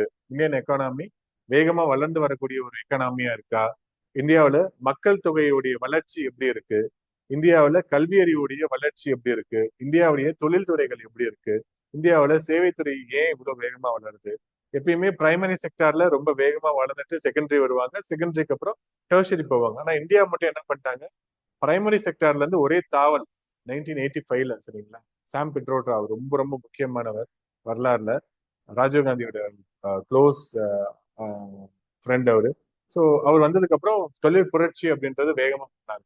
அதனால என்ன ஆயிடுச்சு, டக்குன்னு சேவையில நம்ம வேகமா வளர்ச்சிட்டோம். பிரைமரில இருந்து அப்படியே டெர்ஷரி போயிட்டோம். ஆனா சைனா வந்து செகண்டரியில ரொம்ப ஸ்ட்ராங்கா இருப்பாங்க. இன்னும் கூட நம்ம யூஸ் பண்ற நிறைய ப்ராடக்ட் உற்பத்தி பொருள் வந்து எங்க உற்பத்தி பண்ணதா இருக்கும்னா சைனா, மேட் இன் சைனா தான். நம்ம போன், ஐபோன் சைனால தான் உற்பத்தி பண்றாங்க, சரிங்களா? பாக்ஸ்கான் அங்கதான் உற்பத்தி பண்ணி எல்லாத்தையும் இங்க இம்போர்ட் பண்றாங்க. ஸோ இதெல்லாம் வந்து ரொம்ப முக்கியமானது. ஓகே. ஸோ வேற என்ன இதுல முக்கியமா நம்ம தெரிஞ்சுக்கணும்னா, நேச்சர் ஆஃப் இந்தியன் எக்கானமி ரொம்ப முக்கியம். Primary, secondary sector, tertiary sector, அதுக்கப்புறம் வந்து வேலை வாய்ப்பு எப்படி இருக்கு இந்தியாவில், வேலை இல்லாமை தன்மை எப்படி இருக்கு, நம்ம சிலபஸ்ல இது எல்லாமே கொடுத்துருக்காங்க. சோசியல் இஷ்யூஸ் அப்படின்ட்டு பாவர்ட்டி, அன்எம்ப்ளாய்மெண்ட், இது எல்லாத்தையுமே டீட்டெயிலா கொடுத்துரு. எல்லா எல்லாத்தோட டேட்டாவோட நம்ம படிக்கணும். டேட்டானா இப்ப டிஎன்பிஎஸ்ல எப்படி கேட்கறாங்க, 2021, 22ல எப்படி இருந்துச்சு அப்படின்லாம் கொஸ்டின் கேட்கறாங்க. 23, 24 எப்படி இருந்துச்சு. இப்ப கேட்ட கொஸ்டின், கிராஸ் என்ரோல்மெண்ட் ரேஷியோல தமிழ்நாடு 2022, 23ல எவ்வளவு இருந்தாங்க, நம்ம கரண்ட்ல எவ்வளவு இருக்கு அப்படின்றத படிச்சுட்டு போவோம். கிராஸ் என்ரோல்மெண்ட் ரேஷியோ அப்படின்றது இப்ப இருக்கக்கூடிய பள்ளி முடிக்கிறவங்க எத்தனை சதவீதம் பேர் கல்லூரியில போய் சேர்றாங்க. இந்தியாவிலேயே நம்ம தான் ரொம்ப லீடிங்ல இருக்கிறோம், சரிங்களா? பெரிய மாநிலத்துல நம்பர் 1. ஐரோப்பால எந்த அளவுக்கு இருக்கோ வளர்ந்த நாடு அப்படின்னு சொல்லுவோம், அங்க எவ்வளவு இருக்கோ அதே அளவுக்கு இந்தியாவில இங்க இருக்கு. அவ்வளவு பேர் வந்து கல்வியில போய் மேற்படிப்பு போய் சேர்றாங்க. இந்தியாவுடைய ஆவரேஜ் 27, 28 இருக்கும். நம்ம அதை விட டபுள் த டைம்ஸ். இப்ப நியூ எஜுகேஷன் பாலிசில இவங்க 2030ல அச்சீவ் பண்ணணும்னு சொல்றதை நம்ம இப்பயே அச்சீவ் பண்ணிட்டோம், சரிங்களா? நிறைய கல்லூரிகள், நிறைய உதவித்தொகைகள் இருக்கிறதுனால நிறைய பேர் போய் சேர்ந்துடுறாங்க. சைல்ட் லேபரும் பெருசா நம்ம அபாலிஷ் பண்ணிட்டோம் ஆல்மோஸ்ட். அப்படின்றப்ப சரி, படிச்சு முடிச்சுட்டு அப்புறமா வேலைக்கு போ அப்படின்றவங்க நிறைய ஆயிட்டாங்க.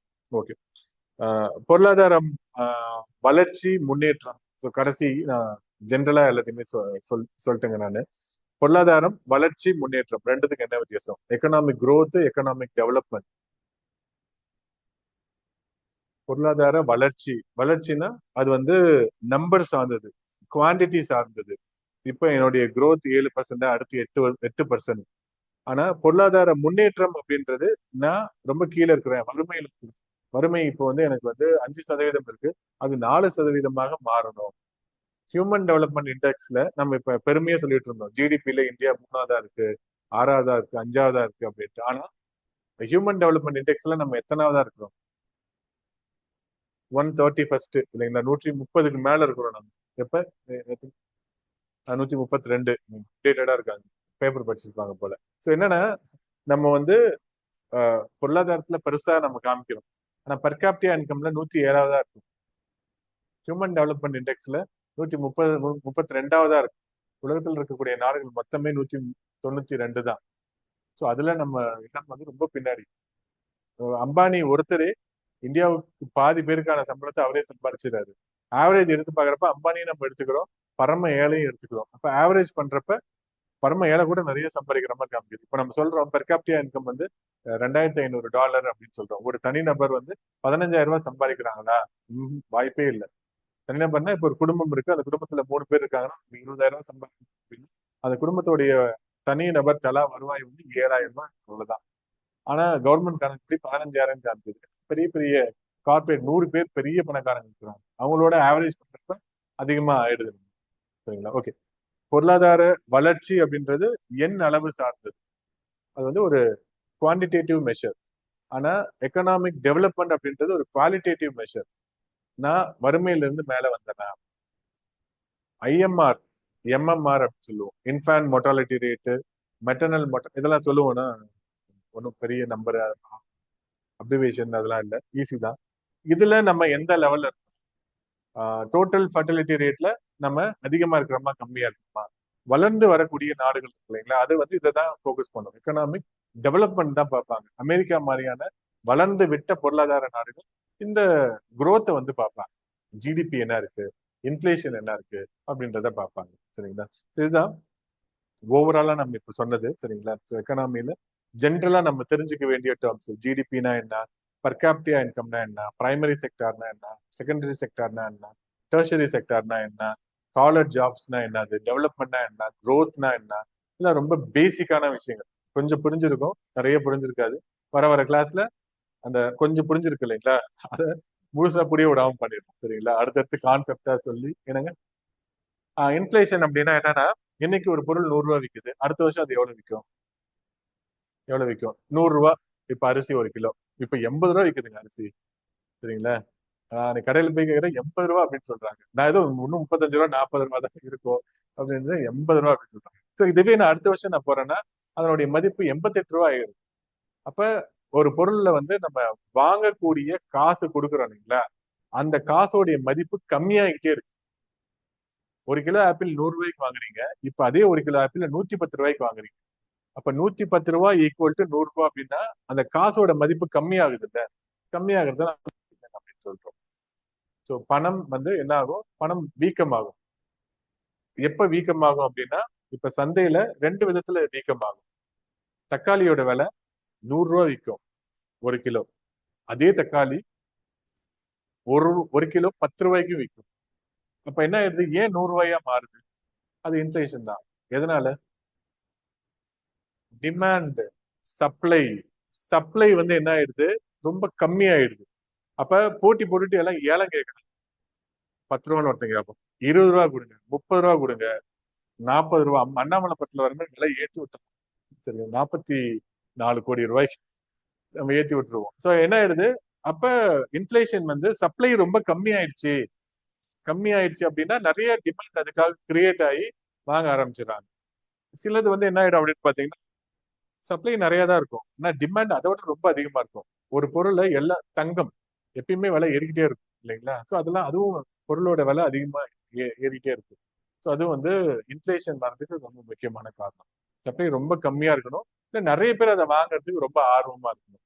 அதுதான் சப்ளை அண்ட் டிமாண்ட். இன்ஃபிளேஷன் அப்படின்றது இப்ப நீங்க ஒரு பணத்தை எஃப்டியில போடுறீங்க. உங்ககிட்ட 1 லட்ச ரூபாய் பணம் இருக்கு.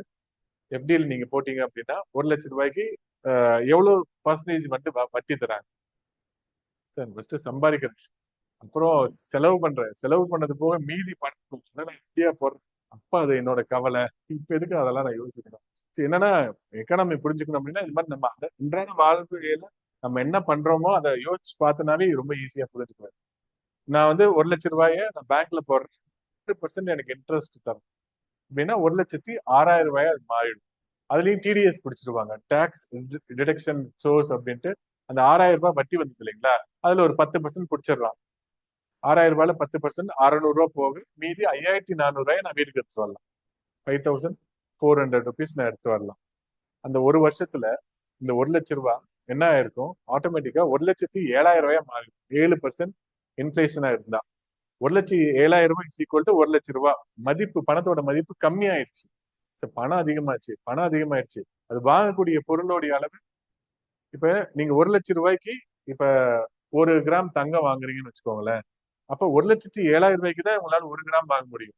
இல்ல 1 லட்ச ரூபாய்க்கு நீங்க வாங்குறதா இருந்தா 0.96 94 தான் வாங்க முடியும். அப்ப பொருளோடைய மதிப்பு கம்மி ஆயிடுச்சு இல்லைங்களா? அப்ப பணத்தோட மதிப்பு கம்மி ஆயிடுச்சு இல்லைங்களா? சோ என்ன ஆயிடுது? 1 லட்ச ரூபாய் நான் போட்டேன், 7% இன்ஃபிளேஷனால அந்த பணம் இப்ப 1,07,000 மாறிடும். அப்ப எனக்கு நெட் லாஸ் எவ்வளவு? எஃப்டில நான் போட்டதுனால இன்ஃபிளேஷனை நான் பீட் பண்ணனா இல்லையா? ஒரு நல்ல இன்வெஸ்ட்மெண்ட் அப்படின்னா குறைஞ்சது 12ல இருந்து 15% ரிட்டர்ன் தரணும். அது இன்ஃபிளேஷனோட போக 7% தரணும். அது நல்ல இன்வெஸ்ட்மெண்ட். ஆனா நம்ம போட்ட பணம் 1 லட்ச ரூபாய், வந்த வட்டி 6,000 ரூபாய், அதுலயும் 600 ரூபாய் எடுத்துட்டு 5,400 தான் கொடுத்துருக்காங்க. ஆனா இன்ஃபிளேஷன் படி என்ன ஆயிடுச்சு? 1 லட்ச ரூபாய் அப்படின்றது 1,07,000 மாறிடுச்சு. அப்ப அதுல 7,000 இதுல 5,400. அப்ப என்னோட லாஸ் 1,600. பேங்க்ல போட்டதுனால எனக்கு லாஸ். இதுதான் இன்ஃபிளேஷன். ஓகே, வேற ஏதாவது பொருளாதாரம் சார்ந்து பேசிக்கான விஷயங்கள் ஏதாவது இப்ப இன்ஃபிளேஷன் கேட்ட மாதிரி வேற ஏதாவது இருக்குங்களா? எந்த ஷேர் வாங்குறேன் டிப்ஸ் எல்லாம் கேட்காதீங்க. சரிங்களா? சென்செக்ஸ்ல வாங்குறதா, பிஎஸ்சில வாங்குறதா அப்படின்ட்டு. ஸோ பேசிக்கா விஷயங்கள். எல்லாருமே இன்னொன்னு கேட்பாங்க, டைரக்ட் டாக்ஸ் இன்டைரக்ட் டாக்ஸ் அப்படின்லாம் கேட்பாங்க. அப்படின்னு என்னதுங்க? Direct tax, indirect tax. நேரடி வரி, மறைமுக வரி. இதெல்லாம் நம்ம டீட்டெயிலா டாபிக்காவே எடுப்போம். எதனால டைரக்ட் டாக்ஸ் சொல்றாங்க, எதனால இன்டைரக்ட் டாக்ஸ் அப்படின்னு சொல்றாங்க. இன்கம் டாக்ஸ் அப்படின்றது எதுல வரும்? Direct டாக்ஸா, indirect டாக்ஸா? டைரக்ட் டாக்ஸ்ல வரும். இன்கம் யார்? இப்ப நான் சம்பாதிக்கிறேன் அப்படின்னா என்னோட சம்பளத்துல இருந்து வரியை நான் தான் கட்டணும், வேற யாரும் கட்ட மாட்டாங்க. அதான் டைரக்ட். நானே என்னோட வரியை கட்டுறேன், டைரக்ட் டாக்ஸ். இன்டைரக்ட் டாக்ஸ், இப்ப ஒரு பொருளை ஒருத்தர் உற்பத்தி பண்றாரு, ஒரு சோப்பு உற்பத்தி பண்றாரு, சரிங்களா? அந்த சோப்பை அவரு விற்கிறாரு, எண்ட் யூசர் அதை வாங்குறாரு. வாங்குறப்ப அரசாங்கத்துக்கு அவர் வரி கட்டுவார். உற்பத்தி பண்ண நான் கட்ட மாட்டேன். யாரோ ஒருத்தர் மறைமுகமா, யாரோ ஒருத்தர் யாரதான் வாங்குறா, யார் கன்சியூம் பண்றாங்களோ அவங்க தான் கட்டுறாங்க. இப்ப அதுதான் indirect tax. Direct tax, indirect. Income tax அப்படின்றது டைரக்ட் டாக்ஸ். ஜிஎஸ்டி அப்படின்றது இன்டைரக்ட். டைரக்ட், இன்டைரக்ட் தான், சரிங்களா? மறைமுகமான வரி, நேரடியான வரி. எது அதிகமா இருக்கலாம், எது குறைவா இருக்கலாம்? எந்த வரிய நான் அதிகம் பண்றேன் அப்படின்னா பாதிப்பு அதிகமா இருக்கும். இன்டைரக்ட் டாக்ஸ் அதிகமா இருக்கக்கூடாது. இப்ப இன்டைரக்ட் டாக்ஸ் அப்படின்னு நம்ம ஜிஎஸ்டி சொல்றோம்னு வச்சுக்கோங்களேன். ஜிஎஸ்டி எதுக்கெல்லாம் ஜிஎஸ்டி விதிக்கிறாங்க? ஜிஎஸ்டி இந்த டிவிக்கு விதிக்கிறாங்க, சரிங்களா? பருப்பு வாங்கினீங்கன்னா அதுக்கு விதிப்பாங்க. அதாவது சுத்தம் செய்யப்பட்ட பருப்பா இருந்தா 5%. நீங்க போயிட்டு ஒரு சீஸ் வாங்குறீங்கன்னா அதுக்கு விதிப்பாங்க. பிரெட் பாக்கெட் வாங்குறீங்கன்னா, காய்கறி வாங்குறீங்க, பழம், ஆப்பிள் வாங்குறீங்க, எல்லாத்துக்குமே நீங்க நுகரக்கூடிய எல்லா பொருளுக்கும் வரி இருக்கும். எல்லாத்துலயுமே நம்ம வரி கட்டிக்கிட்டே இருக்கிறோம். அப்ப இன்டைரக்ட் டாக்ஸ் நிறைய போயிடக்கூடாது. 28%, 18%, 12%, 5%, 0%, 3% கூட இருக்கும். நிறைய ஸ்லாப்ஸ் இருக்கும் ஜிஎஸ்டில. அப்ப நிறைய பேரு அந்த வரியினால பாதிக்கப்படுவாங்க. இப்ப இந்தியாவுடைய மக்கள் தொகை 140 கோடி அப்படின்னா 140 கோடி பேரும் அதற்கான வரியை கட்டிக்கிட்டே இருப்பாங்க. ஒரு பிறந்த குழந்தைக்கு ஒரு டவல் வாங்கினீங்கன்னா அதுக்கு ஜிஎஸ்டி இருக்கும். அந்த குழந்தை கூட டாக்ஸ் கட்டும். ஆனா டைரக்ட் டாக்ஸ் யாரெல்லாம் 12 லட்சம் ரூபாய்க்கு மேல சம்பாதிக்கிறாங்களோ அவங்க மட்டும் தான் கட்டுவாங்க. 1 கோடி பேர், 2 கோடி பேர், அவ்வளவுதான். இந்தியாவிலேயே 2 கோடி பேர். இது எவ்வளவு வேணாலும் வச்சுக்கலாம். ஆனா இன்டைரக்ட் டாக்ஸை எப்பயுமே கம்மி பண்ணணும். இப்ப இவங்க டைரக்ட் டாக்ஸ்ல நிறைய கம்மி பண்ணாங்க. இன்டைரக்ட் டாக்ஸ்ல அடுத்த வருஷம் மேபி கம்மி பண்ணலாம், சரிங்களா? இல்ல ஜிஎஸ்டி கவுன்சில் நடந்ததுன்னா அதுல ஏதாவது கம்மி பண்றதுக்கு வாய்ப்புகள் இருக்கு. Okay, okay. வேற ஏதாவது டவுட்டுங்க? கொஞ்சம் நிறைய ஆயிடுச்சு. ஓகே, நம்ம அடுத்த கிளாஸ்ல பார்ப்போம். அடுத்த கிளாஸ்ல எக்கனாமி ஃபர்ஸ்ட் கிளாஸ் ப்ராப்பரா நடத்துவோம், சரிங்களா? பேசிக்கான ஐடியா தான் இப்போதைக்கு நான் சொல்லியிருக்கேங்க. ஓகே, ஸோ அடுத்த சனிக்கிழமை கிளாஸ் இருக்கும். நீங்க எல்லாரும் அந்த குரூப்ல ஆட் பண்ணிட்டாங்களா? குரூப்ல ஆட் பண்ணிக்கோங்க. இப்ப புதுசா வாட்ஸ்அப் குரூப் இருக்கும். அதுல உங்களுக்கு அடுத்த கிளாஸ் என்ன, அடுத்த டெஸ்ட் இருக்கும் சாட்டர்டே காலையில. இப்ப ஹெச்சிஎஃப், எல்சிஎம், அதுக்கப்புறம் உங்களுக்கு வேற என்ன நடந்தது, பாலிட்டியோட இன்ட்ரோடக்ஷன் நடந்திருக்கும், சரிங்களா? அதுக்கப்புறம் சும்மா பேசிக்கா இருக்கும். இது இல்லாம நீங்க அந்த குரூப் 4 உடைய பேட்ச்ல யாராவது சேர்ந்து எழுதணும் அப்படின்னா அதுவும் நீங்க எழுதுங்க. ஸோ குரூப் 4க்கு இப்போ ஒரு ஷெட்யூல் போட்டு அந்த டெஸ்ட் நடந்திருக்கு. ஒரு டெஸ்ட் முடிஞ்சிருக்கு. டாபிக் வைஸ் டெஸ்ட் அப்படின்னு போயிட்டு இருக்கு.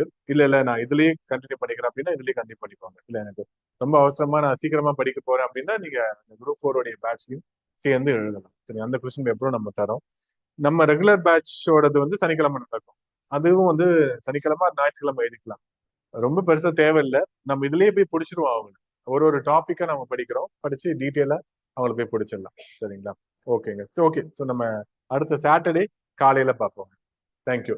நம்பர் கொடுக்கல அப்படின்னா நோட் பண்ணிட்டு போயிடுங்க, குரூப்ல ஆட் பண்ணிடுவோம். ஓகேங்களா? தேங்க்யூ.